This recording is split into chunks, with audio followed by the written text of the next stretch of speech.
Hello there, and welcome to our Shield of the Sun video. In this video, we're going to actually talk about the matter of Satan. We're going to actually talk about the matter of that particular army, what the Bible actually says about Satan, the one noted as Lucifer, the devil, Satan and the devil, and we're going to talk about that. So we're going to give a better comprehensive history regarding that. So to discuss to you about the civilization of the angelic races and to discuss them in the parameters for this story. So I would like for you to join me in Job chapter 38. When you join me in 38, we're going to start there. Let's just actually start in verse 1 in 38. Then the Lord answered Job out of the whirlwind and said, Who is this that darkeneth counsel by words without knowledge? Gird up now thy loins like a man, for I will demand of thee, and answer thou me. This is how God introduces himself. Not much with pleasantries there, is there? It's like, who are you? It's like that. So this is what it says in verse 4. Where wast thou when I laid the foundations of the earth? It's an interesting question. Declare if thou hast understanding. So who is God talking to? He's talking to mankind in verse 4. So now that you know he's talking to mankind in verse 4, let's read that again. Where wast thou when I laid the foundations of the earth?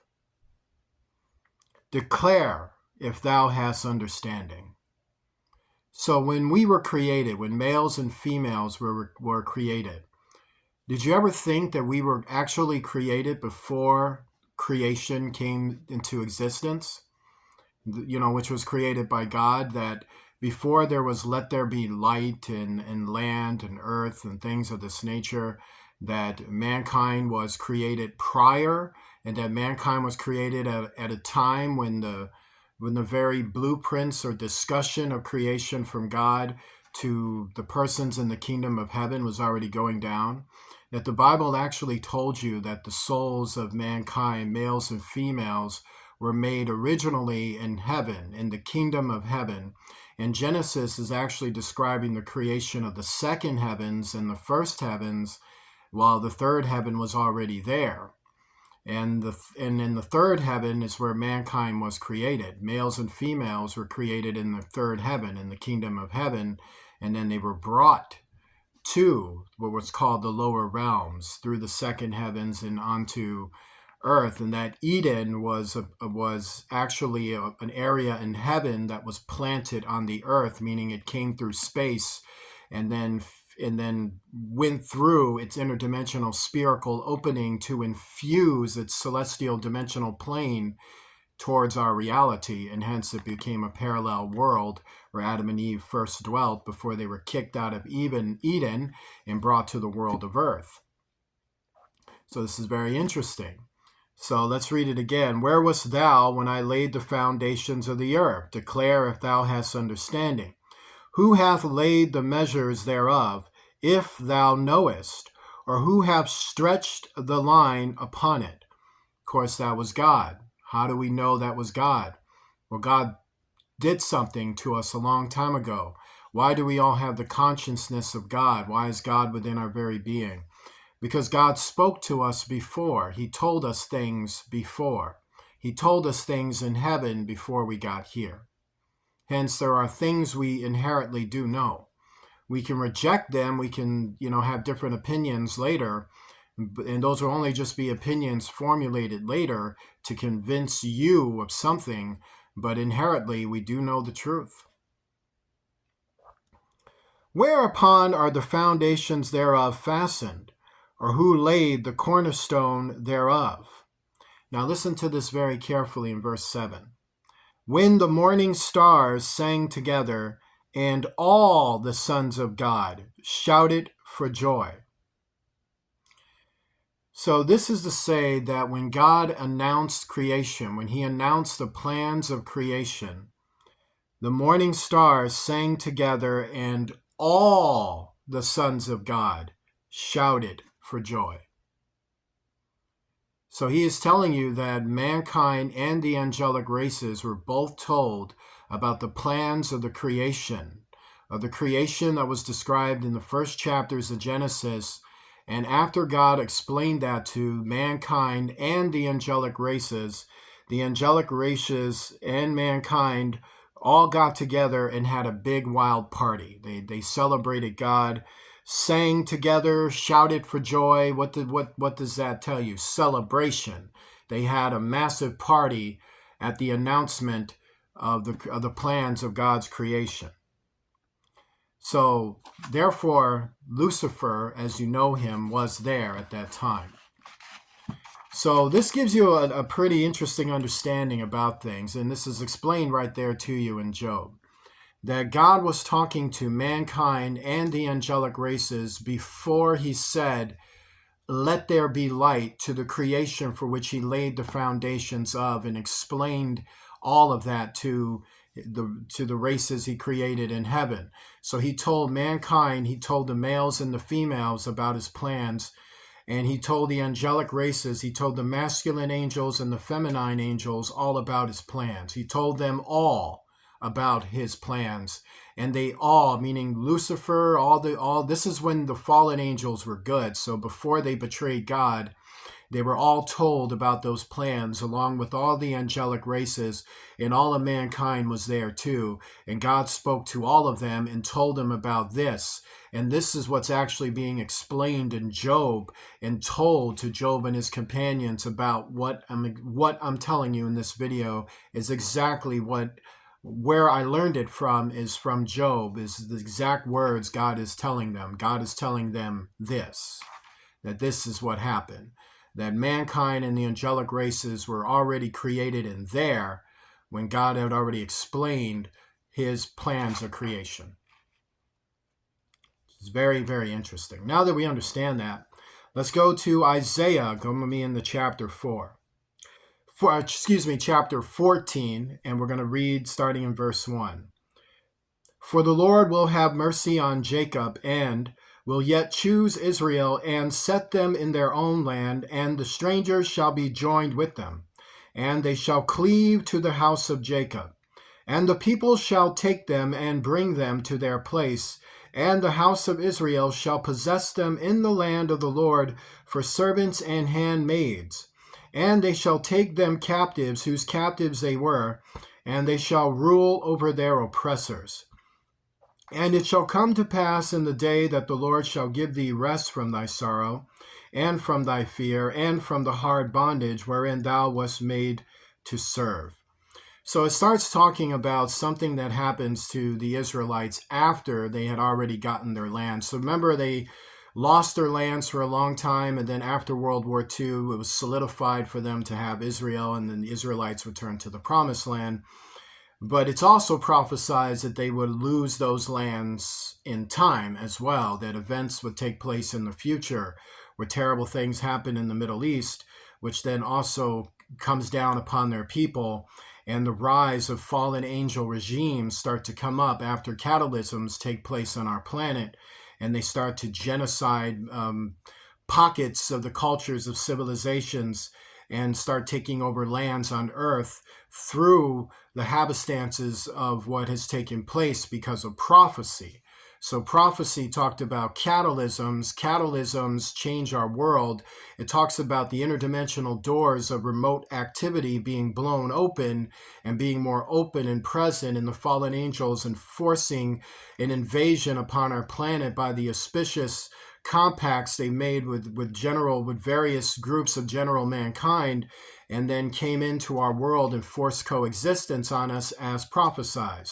So as that takes place, the lands that we know where the Israelites and other nations are regarding the Middle East, these groups become threatened with destruction, and many of them are destroyed with governments with ancient names but ruled by fallen angels, illegal regimes that become governments, fallen angels reinstituting things like Babylon, like Rome, like Egypt, like Sodom. So why use those names? Because in the past, in the ancient past, those names were meant to exemplify the worship of the gods as accordance to how the fallen angels saw it and taught it.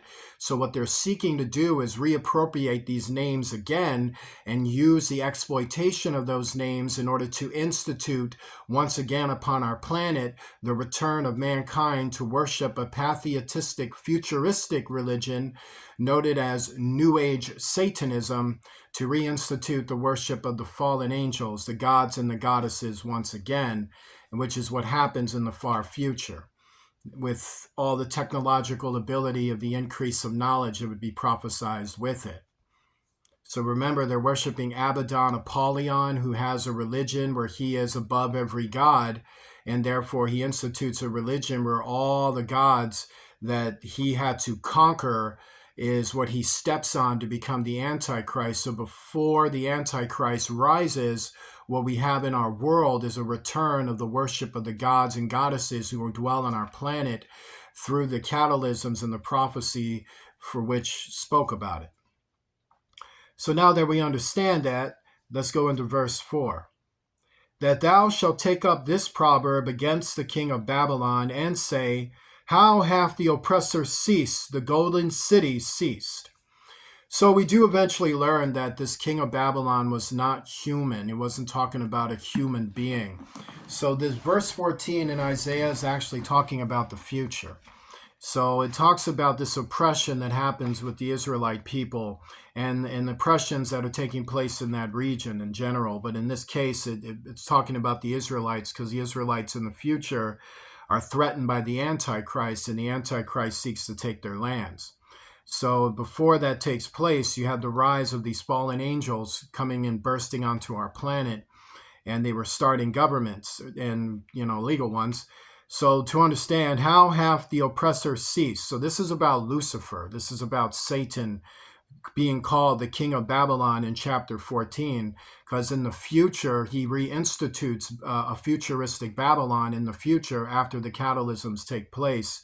And it's one of the things he does before he's sent to hell and the devil takes over his position and reigns on the planet through the Antichrist shell. That would be Abaddon Apollyon, who becomes Apollyon. So before that, the devil becomes the king of Babylon on earth, and that happens in the future.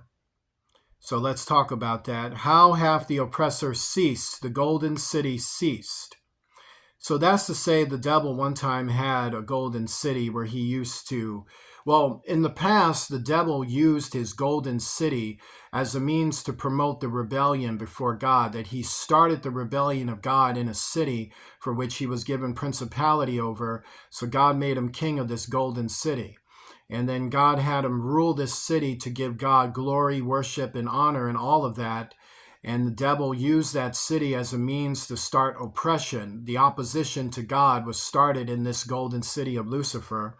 And so hence the oppressor ceased, the golden city ceased. So it's to mock Lucifer regarding the past. It's like, I remember how you used to talk a lot of garbage in that golden city you once lived in, but it doesn't exist anymore, does it? I wonder why.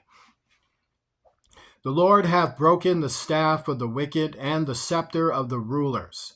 So that's to say the wickedness of the ruling regime of Satan. So broken the staff of the wicked and the scepter of the rulers. So that's to say these rulers of the future have illegal policy. They're wicked. And God plans on breaking them. He's broken them in the past and he'll break them in the future. So it's mocking him with that too, that you're setting up a regime in the future which was already destroyed in the past. So we know what's going to happen to this then.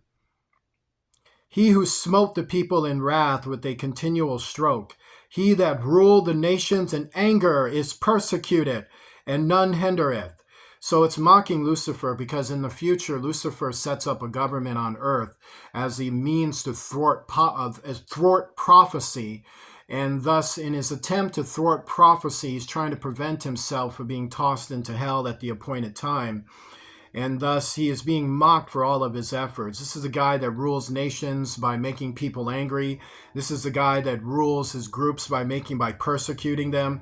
So that's to say that when you have evil people in government, this isn't the reflection of your whole government. This is to say you have corrupt individuals who do stupid things with government. So why is that? Because they're filled with anger and they're filled with persecution. And that's the reason why.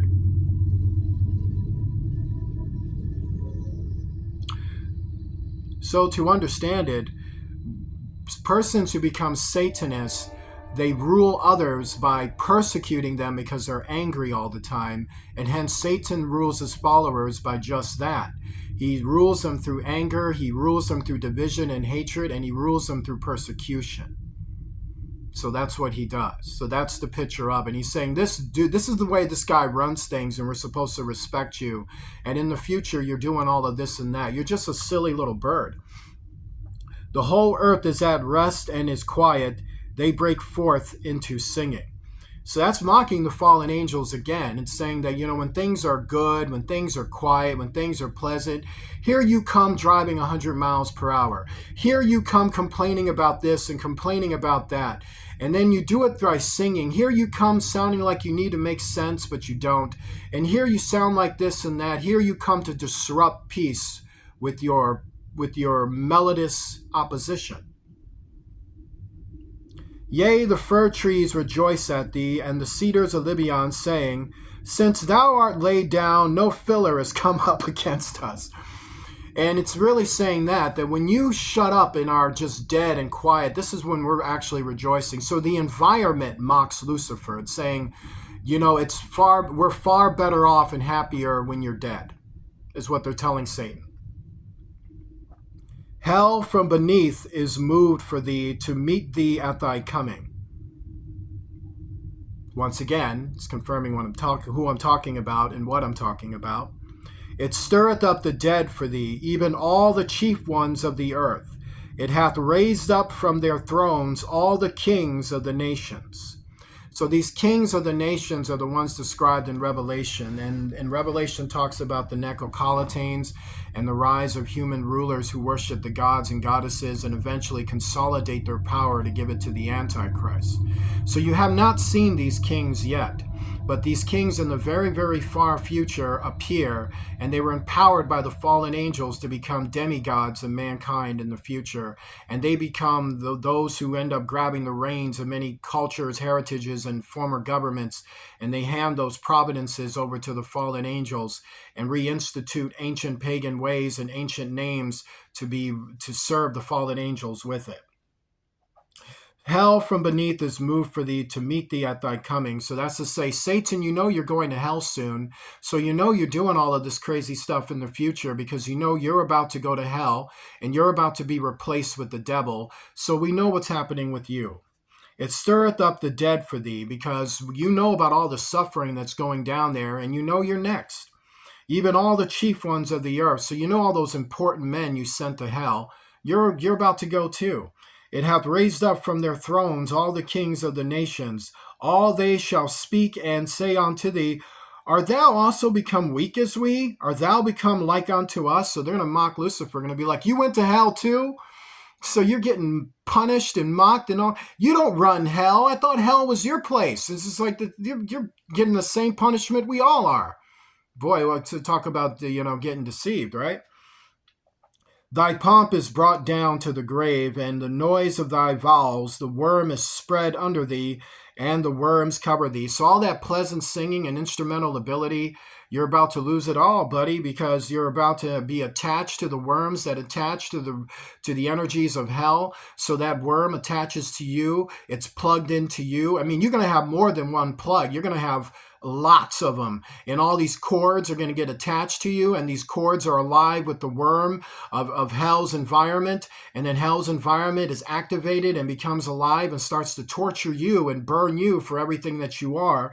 And this is about what it's like to go to hell, some of the details regarding it, about the worms attaching to you, the worms attaching to hell, having the record of your sins, meet you at thy coming. They know you're about to come down there. They know what you did. They're hungry for you. They're waiting for you. They can't wait to receive you. They're really, really looking forward to receiving people, meaning hell is looking forward to receiving its guest. And Lucifer is their biggest popular guest for which it cannot wait. It's like, oh my God, that's going to be a great meal. When we see Lucifer, we're going to eat. We're going to eat good because that's how much hell can't wait to get their hands on Lucifer. How art thou fallen from heaven, O Lucifer, son of the morning? So now we know who this is. So it's not a human being. All right, I already established that. How art thou cut down to the ground, which didst weaken the nations?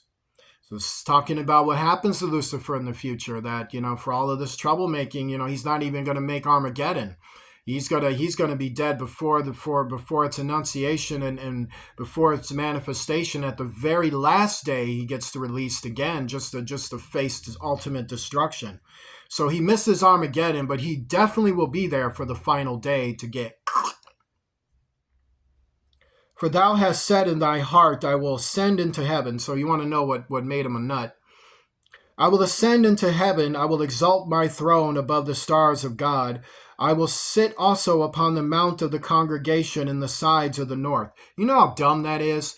He's basically saying, I'm going to be more powerful than God. I'm going to get a world that's bigger than God. I'm going to get a throne that's bigger than God. I'm going to be just bigger than God.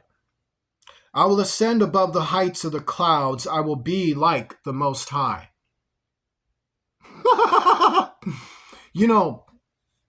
Nobody in heaven, even the ones like, let's take one and others who were created very anciently, they're very close to God. Nobody in heaven thinks like that but Lucifer. And if you're good, if you're the fallen angels, you learn to think that way through Satan. And Satan was the one thinking like that. And the reason why he did was because of his pride, his imagination. He allowed himself to start to become opinionated toward God. And this is the opinions he formulated. And this is the ideas he comes up with. This is just ridiculous. This is like me getting up in the morning and saying, I'm going to rule the world. I'm going to ascend my throne higher than all the governments in the earth. All these powerful governments are going to serve me. I'm just so much better than them. And this is even more crazy. This guy really thinks this is what he thought. Yea, thou shalt be brought down to hell, to the sides of the pit. And in the sides of the pit is where it leaks to the bottom of what is called the deepest parts of hell, which is noted as the abyss, proverbially. But the abyss has various meanings, but that is to me an abyss. They that see thee shall narrowly look upon thee, and consider thee, saying, is this the man that made the earth to tremble, that did shake kingdoms? So that's to let you know he has masculine quality. It's not to say he's a member of mankind. That made the world as a wilderness, and destroyed the cities thereof, that opened not the house of his prisoners. Because he had no control over hell. That's why he could not open the house of the prisoners. And then he had no control over any interdimensional or the fields of the dead. He had no control over that either. He was a liar who turned the world into a wilderness, that's to say, into an apocalyptic state in the future, and destroyed the cities. So all of this beautiful stuff you're looking at today, after the catalysms in the future, kiss it goodbye. All the kings of the nations, even all of them, lie in glory, every one in his own house. But thou art cast out of thy grave like an abominable branch, and as the raiment of those that are slain, thrust through with a sword, that go down to the stones of the pit, as a carcass trodden under feet. So that is to give that understanding that his death will be just as natural and plain as everyone else who dies and goes to hell. Thou shalt not be joined with them in burial, because thou hast destroyed thy land and slain thy people. That's to say the fallen angels. And the Satanists too, so all of his followers. The seed of evildoers shall never be renowned. Prepare slaughter for his children for the iniquity of their fathers, that they do not rise nor possess the land, nor fill the face of the world with cities. Because God forbid you want them having eternal life. For I will raise up against them, saith the Lord of hosts, and cut off from Babylon the name and raiment and son and nephew, saith the Lord. So that's to say the wife, that's to say the Antichrist. That's what he's talking about. There's a father, Satan, the devil, the mother, and the Antichrist, the son. It's a mockery of truth. It's a mockery of many things. It's a mockery of prophecy. And that's why they're totally going to hell to get what they deserve. I will also make it a possession for the bittern and pools of water, and I will sweep it with the besom of destruction, saith the Lord of hosts. Join me in a prayer. Our Father, who art in heaven, hallowed be thy name. Thy kingdom come, thy will be done, on earth as it is in heaven. Give us this day our daily bread. Forgive us of our debts, as we forgive those who are our debtors. Lead us not into temptation. Deliver us from evil, for thou art with us. For thine is the kingdom, power, and glory forever and ever. In the name of Jesus Christ, the King of heaven. Amen. If you'd like to donate to Shield of the Sun, please do so using Cash App, the $ Shield of the Sun, spelled in small case letters closed together. I want to say God bless you to each and every one of you, and I will see you soon.